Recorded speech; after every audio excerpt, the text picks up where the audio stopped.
Oremos ao nosso Pai eterno. Grandioso Deus e Pai que estás nos céus, nos encontramos em Tua presença, agradecidos por tudo que tens feito por nós até este momento. Te agradecemos, Pai, porque Tu tens cuidado de nós, Tu tens protegido, tens dado livramento. E queremos, Pai, neste momento pedir que o Teu Espírito Santo esteja presente na mente e no coração de cada um que está ouvindo estes comentários, estudando conosco a Bíblia, que possamos entender e viver na prática em nossa vida. Dê vitórias, Pai, a todos aqueles que estudam conosco a Bíblia cada dia e que nos escrevem pedindo orações. Tu sabes as lutas, os sofrimentos que cada um enfrenta, as necessidades que tem. Tu sabes, Pai, também a sinceridade do coração e a disposição que cada um tem de colocar em prática em suas vidas as verdades que nós aqui estudamos. Ó Senhor Deus, tenhas misericórdia de nós, perdoe os nossos pecados, em nome de Jesus. Amém. No estudo que nós fizemos ontem, falamos aqui a respeito de pedidos do apóstolo Paulo nessa curta oração de Filipenses capítulo 1, versos 9 a 11. E o que chama a atenção também aqui nesse estudo que fizemos ontem é que nós tenhamos o nosso amor aumentado cada vez mais. A Bíblia diz, o próprio Senhor Jesus disse que nos últimos dias o amor de muitos esfriaria. As pessoas, elas não teriam mais amor. E é o que nós estamos vendo na sociedade de uma forma em geral e até mesmo nas igrejas. As pessoas são egoístas, só pensam em si e não se dedicam a amar o semelhante, assim como Jesus nos amou. E o apóstolo Paulo, ele ampliou essa questão do amor e de amar cada vez mais na carta que ele escreveu a Coríntios, 1 Coríntios capítulo 13, você leia aí na sua Bíblia, como é que é definido aqui o amor. E esse amor, ele precisa ser colocado em prática em nossa vida cristã. Irmãos, se nós não vivermos o que nós aprendemos na palavra de Deus, de nada adianta nós estudarmos a Bíblia. A Bíblia, ela não é um livro qualquer, ela não é um livro de contos, não é um livro de fantasias. A Bíblia, ela é a palavra viva de Deus, que tem poder para transformar mentes e corações. Então nós precisamos estudar a Bíblia com o desejo de sermos transformados, termos uma nova vida. Infelizmente, muitos cristãos, a família toda às vezes é cristã, pertence à igreja, mas vivem em uma guerra constante uns contra os outros, xingamentos, brigas, discussões, ódio de irmão para com irmão. Isso falando de pessoas cristãs, pessoas que são membros de igreja.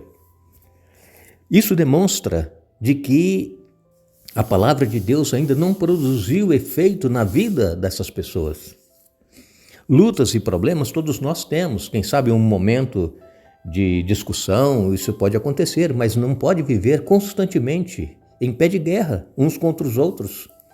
O amor precisa crescer, florescer. E isso, irmão, só vem quando nós nos rendemos completamente a Jesus, porque Ele tem poder para transformar a nossa vida.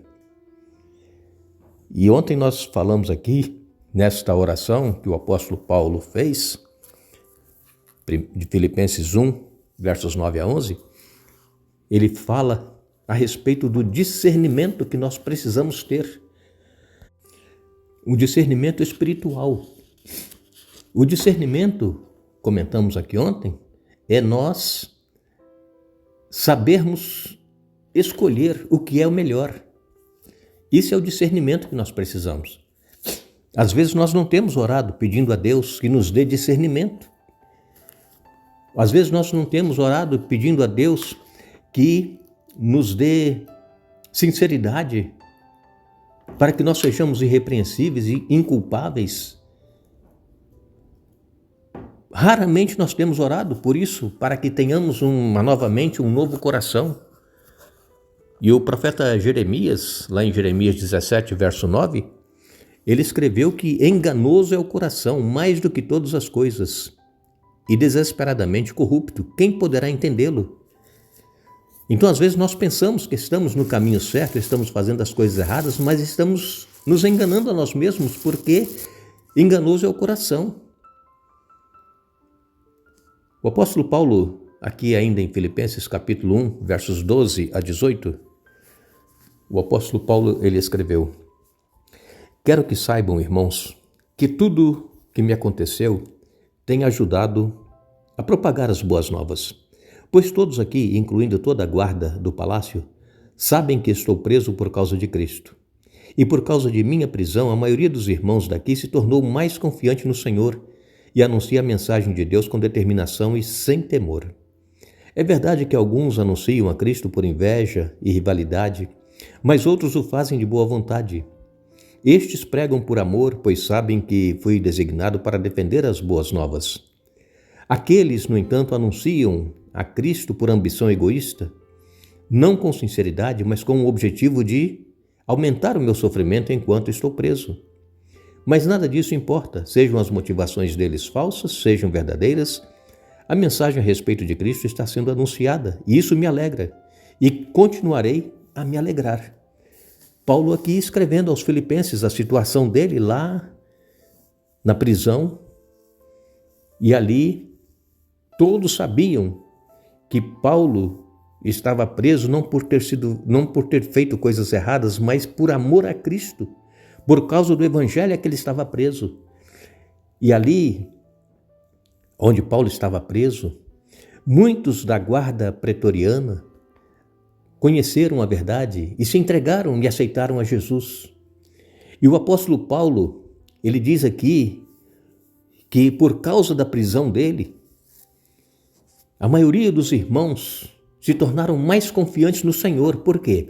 Porque eles viam que o apóstolo Paulo, mesmo sendo preso injustamente por amor ao evangelho, ele continuava a pregar.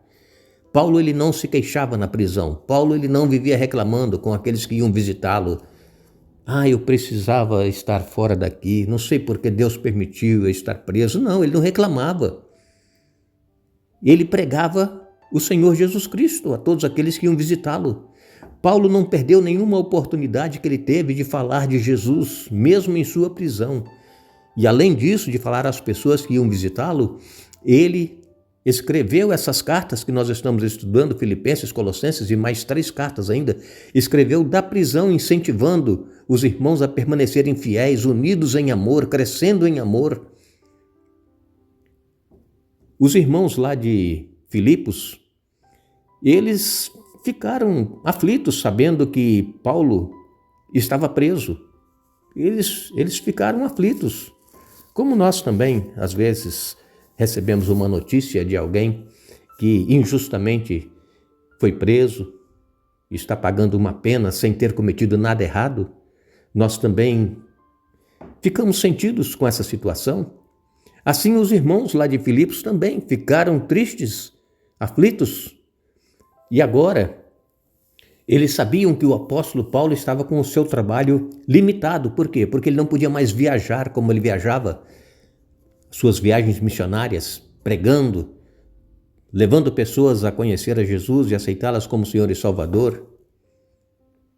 Paulo agora estava limitado, e então ele não perdeu a oportunidade de escrever as cartas para as pessoas as quais ele havia conhecido. Agora, sabemos que os pastores também sempre são transferidos de distrito. Os pastores da nossa igreja, eles passam um período em uma igreja, depois são transferidos para outro distrito. Há sempre um rodízio.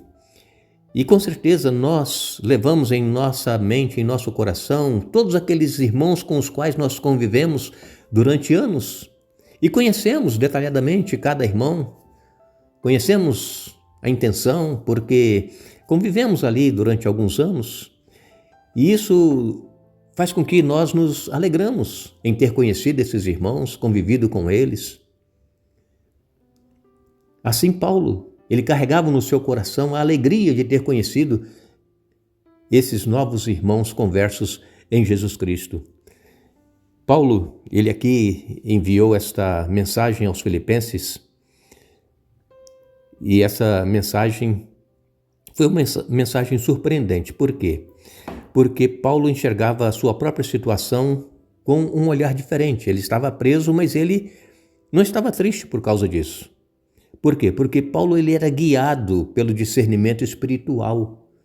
Ele tinha discernimento, ele sabia o que era melhor. E Paulo, então, não via a prisão dele como uma barreira, mas como uma oportunidade. O que parecia ser agora um obstáculo, ele não poder pregar, na realidade, a prisão contribuiu para o progresso do Evangelho. Aqui, Filipenses 1:12, quero que saibam, irmãos, que tudo que me aconteceu tem ajudado a propagar as boas novas. É o que eu tenho às vezes dito aqui no nosso canal. Algumas pessoas que estão, quem sabe, enfermas, não podem sair de casa, estão acamadas, recebem visitas de pessoas que conheceram, amigos, irmãos de igreja. E como é que você tem se dirigido a essas pessoas que vão te visitar? Com tristeza, com lamúria, com reclamação? Ou tem aproveitado para falar de Jesus a essas pessoas? Que você está num leito de dor, está sofrendo, mas que Jesus ele tem o controle de todas as coisas e que o amor de Jesus é maior do que qualquer sofrimento que nós passamos aqui na terra. Então nós temos que aproveitar as oportunidades, a situação que nós estamos vivendo, para apresentar Jesus.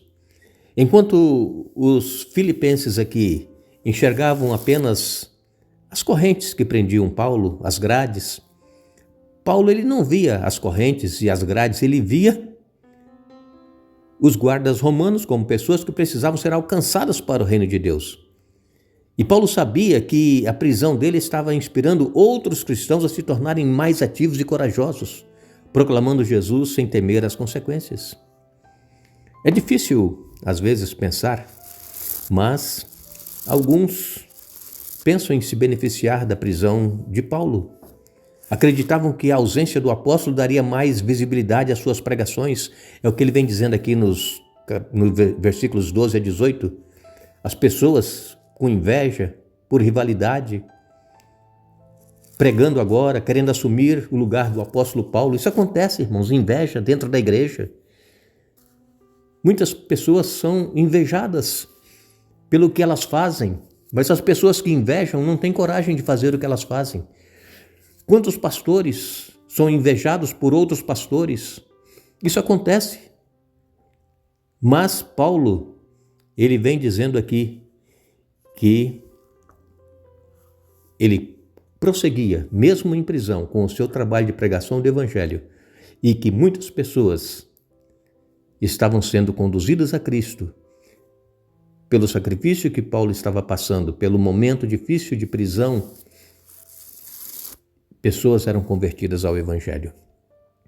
Precisamos, irmãos, conhecer um pouco mais a palavra de Deus, conhecer um pouco mais o sofrimento dos apóstolos, de muitos cristãos que sofreram por amor ao Evangelho, e que nós aproveitemos esses testemunhos que nós temos na Bíblia para que nos sirva de exemplo e que nós tenhamos discernimento espiritual para fazer a escolha certa também ao lado de Jesus. Que Deus nos abençoe, que Deus nos dê um bom dia. Retornaremos amanhã, continuando o estudo da semana, Deus assim nos permitindo, e que continuemos buscando a presença de Deus a cada momento deste dia. Que Deus nos abençoe.